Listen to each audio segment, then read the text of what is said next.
कोसा वाले केस पे तो ना सिर्फ हंसी आती है, क्योंकि एक कॉमेडियन, एक एंटरटेनर जो कि एक डिजिटल कंटेंट क्रिएटर है, उसका क्या इतना खौफ है कि आपने उसको रात के अंधेरे में घर की दहलीज तोड़कर गिरफ्तार नहीं, अगवा कर दिया।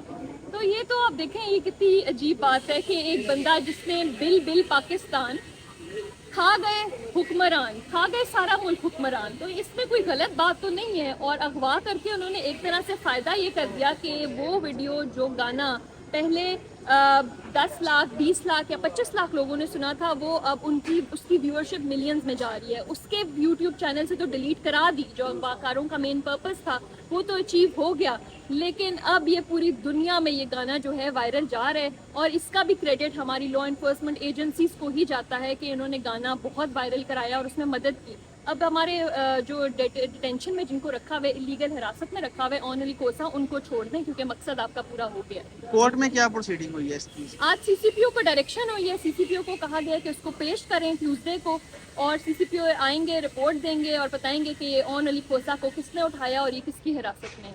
उनकी फैमिली ने क्या बताया है जब वो आए हैं, उनका तरीका कार क्या था? जिस तरह हम मंजर नाम देख रहे हैं, दरवाज़ा टूटा हुआ है, वो थोड़ा सा बताएं कि उस वक्त उनकी बेटी कहाँ पर थी और ये सारा मंजर क्या था?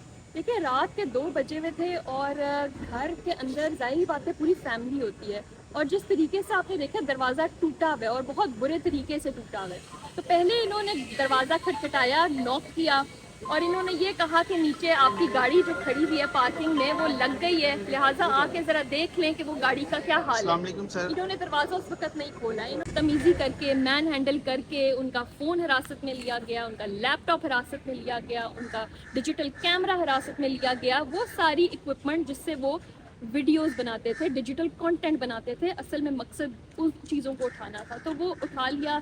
ऑन अली कोसा को कस्टडी में लिया गया और उसको जो है वो अननोन लोकेशन पे ट्रांसफ़र कर दिया गया। वो लोग जो हैं वो दिखने में कैसे लग रहे थे? कोई यूनिफॉर्म में था, नकाब पोश थे, ये कौन से इदारे से लग रहे थे? देखिए, फैमिली के मुताबिक तो मिक्स थे, कुछ ने यूनिफॉर्म भी पहना हुआ था, काली वर्दी में भी थे, और कुछ लोग जो हैं वो बिल्कुल प्लेन सादा कपड़ों में थे, लेकिन मुंह जो है वो मास्क थे, मास्क सबने पहने हुए थे मुंह के ऊपर। और इसी तरह ही जो है वो कार्रवाई हुई है। दर्जन के करीब जो है वो लोग अंदर गए थे और एक बंदे को उठाने के लिए, जो कि एक कॉमेडियन है और एक एंटरटेनर है।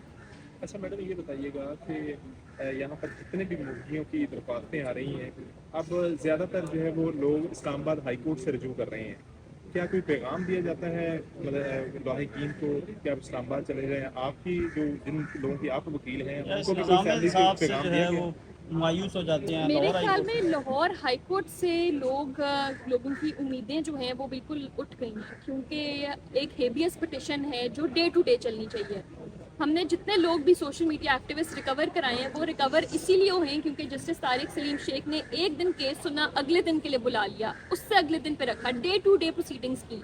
तो जब डे टू डे डंडा होता है ऊपर इदारों के ऊपर, तो उनके ऊपर प्रेशर होता है। यहाँ पर होता क्या है, लाहौर हाई कोर्ट में जो बाकी जजेस कर रहे हैं वो एक दिन सुनेंगे केस और 10 दिन की तारीख दे देंगे। तो 10 दिन में तो बंदे का जो उन्होंने उसको इलीगल हिरासत में वैसे ही रखा हुआ, उसको टॉर्चर करके ही खत्म कर देंगे, उसको ज़हनियत अजियत देंगे, उसको कॉन्स्टेंटली तंग करेंगे, तो मकसद तो उनका पूरा हो जाएगा ना। तो एटलीस्ट जजेस को ये सोचना चाहिए कि ये हमारे अपने लोग हैं, और ये बंदा आज अगर किसी और की फैमिली का है तो कल को किसी आपकी फैमिली का भी हो सकता है। तो अगर ये सोच के केस को देखा जाएगा तो मुझे लगता है फौरी इंसाफ मिला जाएगा, और जजेस के पास ये ताकत है। जजेस का जो कलम है उसमें बहुत ताकत है, अगर उस ताकत को वो सही तरीके से इस्तेमाल करें तो ये लोग, इन लोगों की हिम्मत नहीं है कि किसी को भी अपने घर से जो है वो अगवा करके अपनी हफ्ज़े बेजा में रखें।